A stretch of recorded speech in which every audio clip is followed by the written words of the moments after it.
Download this file on GitHub.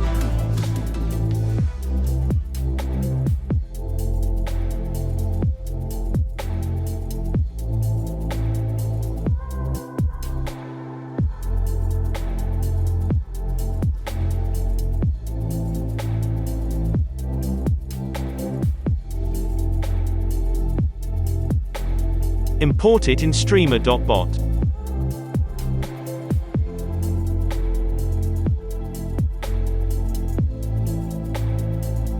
The actions and commands should be working now.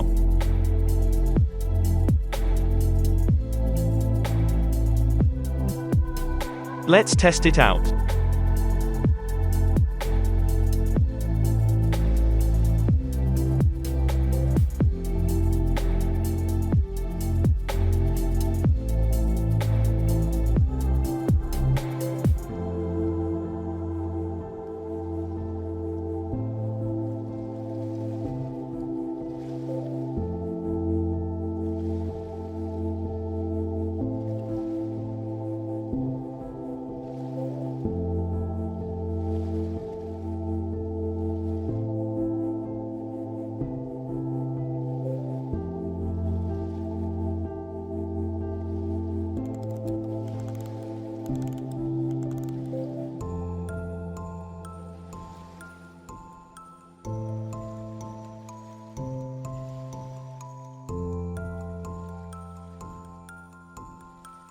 Thanks for watching.